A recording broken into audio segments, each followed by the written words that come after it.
Baik, hari ini kita akan bersama-sama belajar tentang pelajaran triwulan yang kedua. Kenalkan Yesus padaku dengan tema Yesus terangkat ke surga dan pencurahan Roh Kudus yang terambil dari kitab Kisah Para Rasul pasal yang pertama sampai dengan pasal yang kelima. Mari kita memulai ibadah kita pada pagi hari ini dengan memuliakan namanya. Dengan pujian Roh Kudus yang manis.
Mari kita berdoa bersama-sama. Bapa di dalam surga, kami bersyukur ya Allah, dengan lewat berlalunya kematian Tuhan Yesus di atas kayu salib, yang telah mengalahkan maut. Sekarang dia bangkit dan kembali ke dalam surga. Sehingga kami percaya ya Bapa, bahwa Dia adalah Tuhan dan Juru Selamat kami.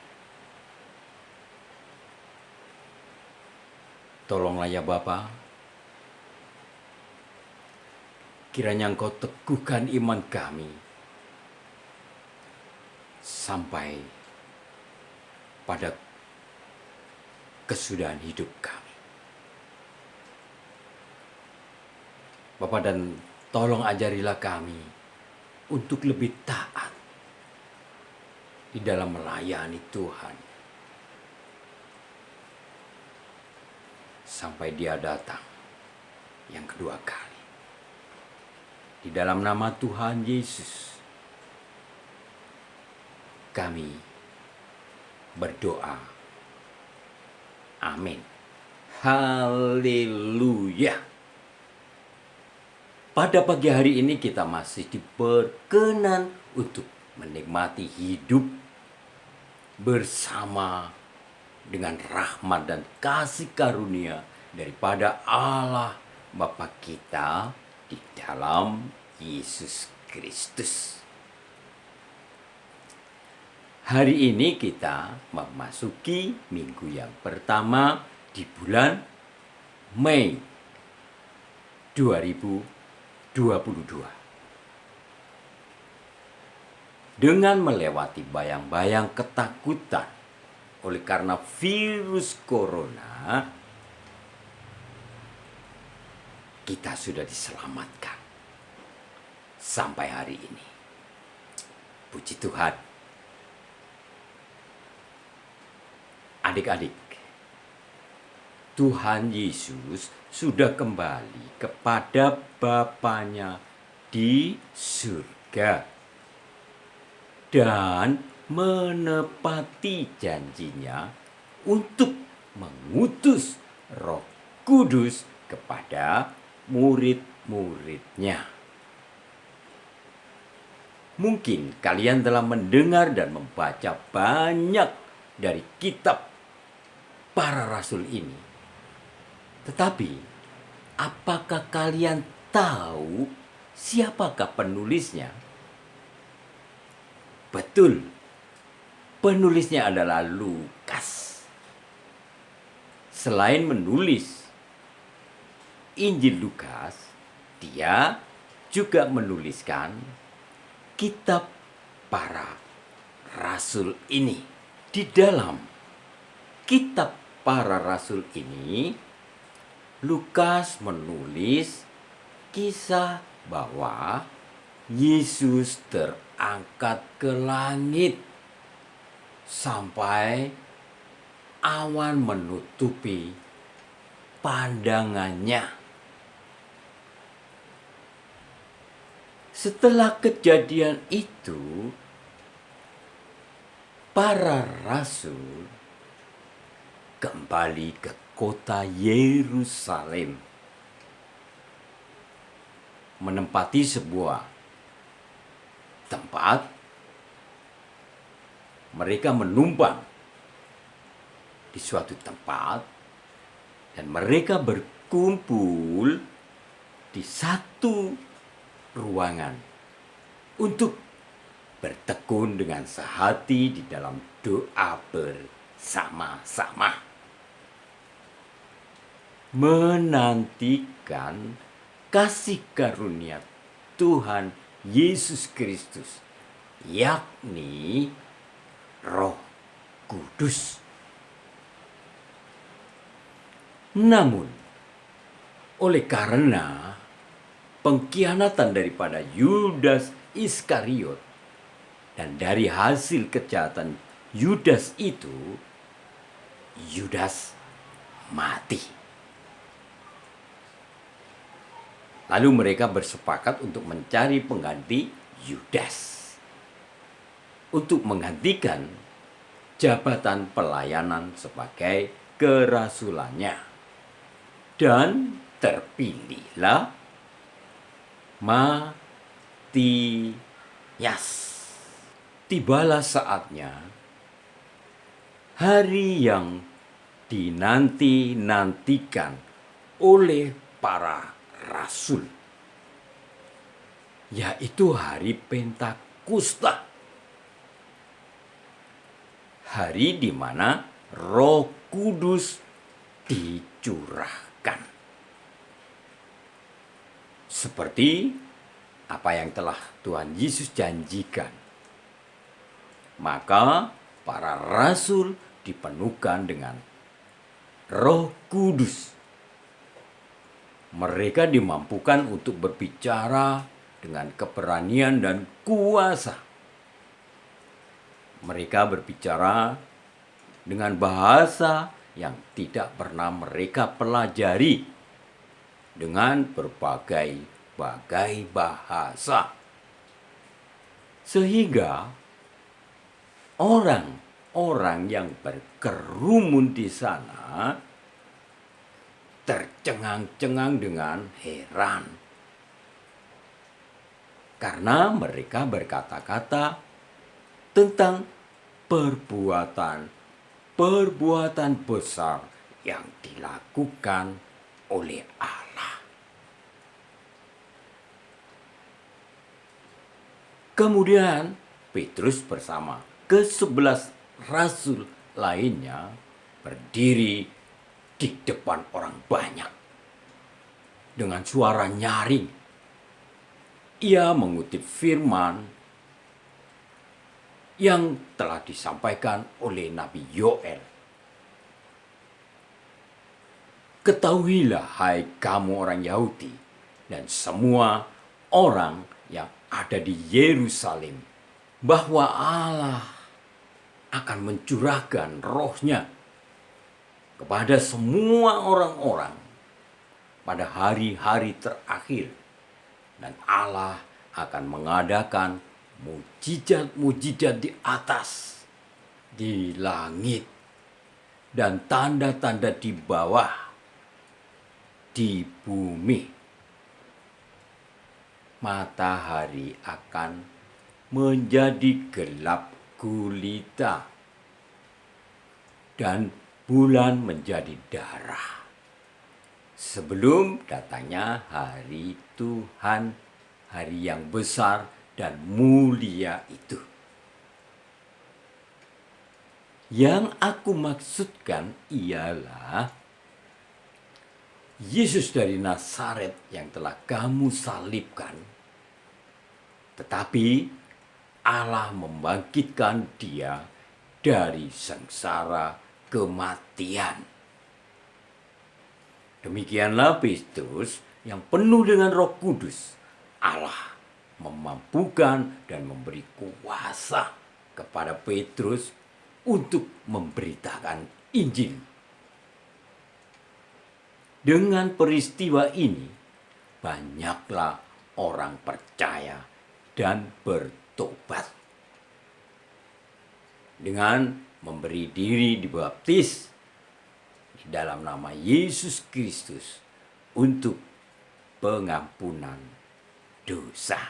Ketika Tuhan Yesus mencurahkan Roh Kudus pada hari Pentakosta kepada para rasul dan orang-orang percaya yang telah memberikan diri untuk dibaptis, Tuhan Yesus mengutus Roh Kudus kepada setiap orang yang percaya untuk melanjutkan pekerjaannya di bumi,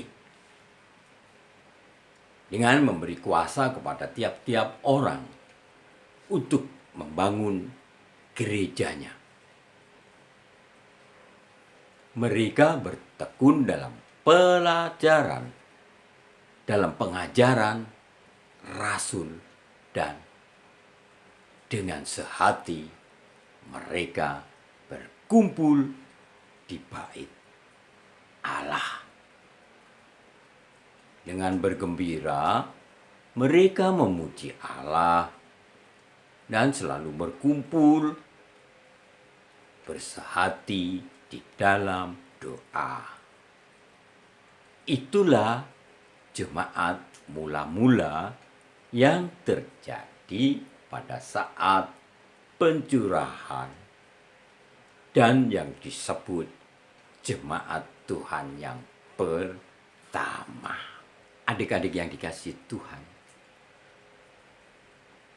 janji Tuhan Yesus tentang pencurahan Roh Kudus benar-benar terjadi dan benar-benar memberikan kuasa kepada Petrus.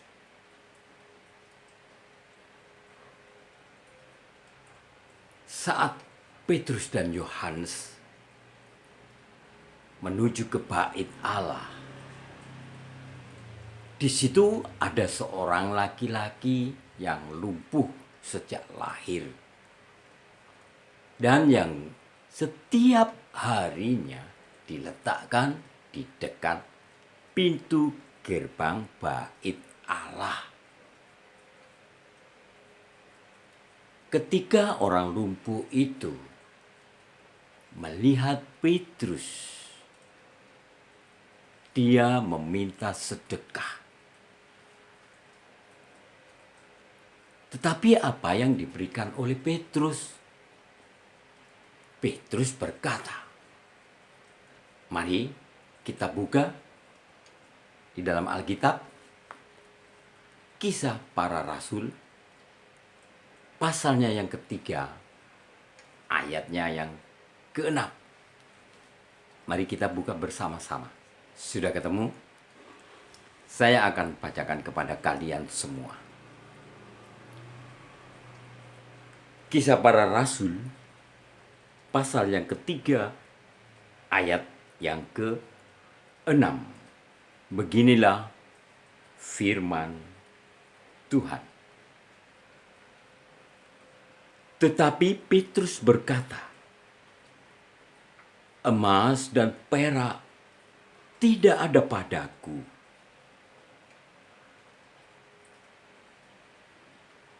Tetapi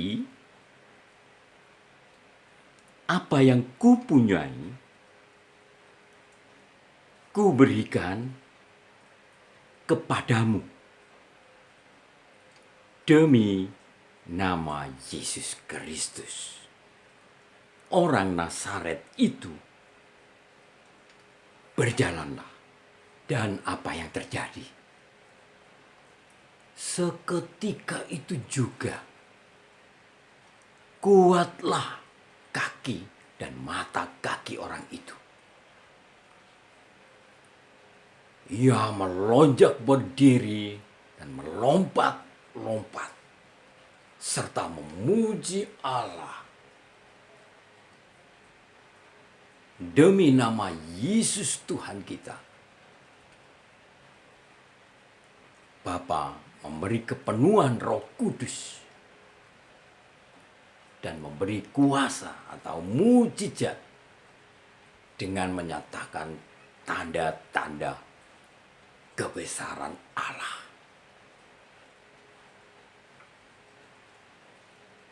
Setelah itu, Petrus berkhotbah di bait Allah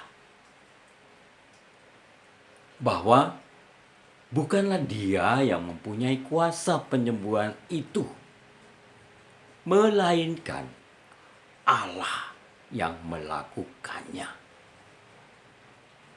yang telah memuliakan nama Yesus yang telah kamu serahkan dan tolak di depan Pilatus. Dan karena kepercayaan dalam nama Yesus, maka nama itu telah menyembuhkan orang yang lumpuh itu. Dan aku sama sekali tidak layak untuk menerima pujian. Dengan peristiwa yang terjadi itu, adik-adik, para imam dan pengawal bait Allah serta orang Saduki marah. Lalu mereka menangkap Petrus dan dimasukkan di dalam penjara, serta melarang Petrus dan Yohanes untuk tidak memberitakan atau mengajar lagi dalam nama Yesus itu. Akan tetapi Petrus dan rasul-rasul lainnya tidak pernah berhenti. Mereka semakin berani mengajar dan memberitakan nama Yesus Kristus. Di dalam kesempatan lain, ada seorang yang bernama Ananias dan istrinya yang bernama Safira yang tidak jujur dengan mendustai Roh Kudus. Mereka menjual sebidang tanah, namun Ananias dan Safira ini menahan sebagian dari hasil penjualan itu. Ketika Petrus bertanya, dengan harga sekiankah tanah itu engkau jual? Mereka menjawab, iya benar. Tetapi Petrus berkata, mengapa hatimu dikuasai oleh iblis sehingga engkau mendustai Roh Kudus? Ketika Ananias dan Safira ini mendengar perkataan Petrus, maka rebahlah mereka dan putuslah nyawa mereka. Mereka berdua mati karena telah mendustai Roh Kudus. Kemudian banyaklah orang yang takut melihat kejadian tersebut, dan mereka semakin percaya kepada Allah. Petrus juga mengadakan tanda dan mujizat kepada orang-orang banyak dengan menyembuhkan orang-orang yang sakit serta orang yang diganggu oleh roh jahat.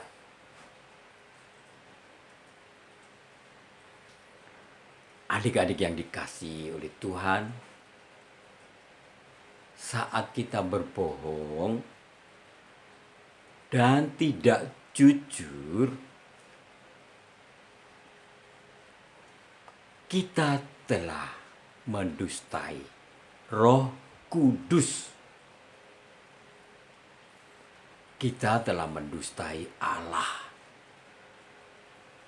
Untuk itu, lakukanlah dengan benar dan jujur selama kalian hidup bersama dengan Tuhan. Karena Allah mengetahui segala sesuatu. Memang Petrus dan rasul lainnya banyak menghadapi penganiayaan dan kesulitan-kesulitan. Namun mereka terus menyebarkan kabar baik dengan penuh sukacita dan keberanian. Karena Roh Kudus memberikan segala sesuatu yang mereka butuhkan untuk memenuhi perintah Yesus, menjadikan semua bangsa murid Kristus. Itulah kasih dari tema hari ini. Yesus terangkat dan pencurahan Roh Kudus. Sehingga terjadilah jemaat atau gereja pertama dan gereja mula-mula yang ditulis di dalam Alkitab. Jadi, melalui pelajaran kita hari ini, kita mengetahui bahwa Dengan membaca kitab Kisah Para Rasul ini, kita bisa mengingat peristiwa-peristiwa dan orang-orang di dalam kitab para rasul ini. Kita bisa tahu apa peran Roh Kudus di dalam setiap diri manusia. Mengetahui bahwa Petrus bersaksi tentang Kristus dengan menggunakan perjanjian lama. Dan yang terakhir, kita harus menyadari bahwa Roh Kudus bekerja di dalam diri kita. Amin. Saat ini tibalah saatnya kita memberikan yang terbaik untuk Tuhan. Persiapkan persembahan kalian sambil menyanyikan pujian Rohmu yang hidup.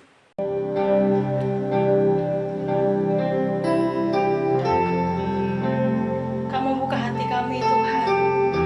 Ini kami anak-anak-Mu, Tuhan.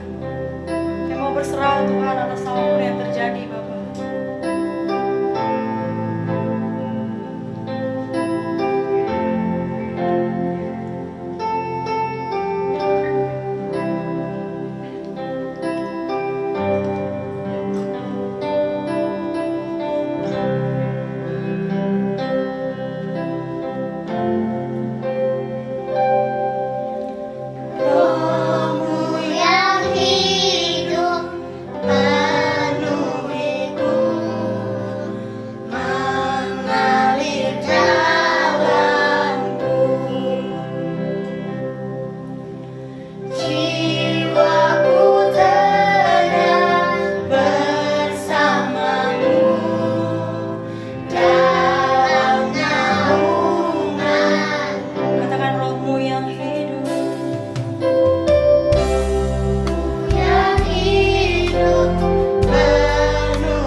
Mari kita berdoa.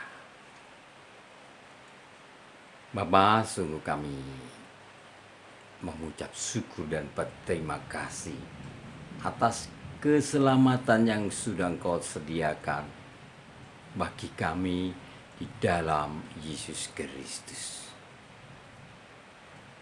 Dan terima kasih ya Bapa, bahwa Engkau sudah menempatkan Roh Kudus-Mu di dalam setiap hati kami, orang yang percaya. Terima kasih ya Bapa, atas waktu-waktu yang sudah Bapa berikan untuk kami anak-anak-Mu memberikan persembahan yang terbaik. Berkatilah studi mereka, berkatilah kehidupan mereka, dan bimbinglah senantiasa ya Tuhan, agar mereka bisa menjadi saksi-saksi di dalam hidupnya dan memberitakan bahwa Yesus Kristus adalah Tuhan dan Juru Selamat yang datangnya daripada Engkau. Terpujilah nama-Mu ya Bapa. Di dalam nama Tuhan Yesus kami berdoa. Amin.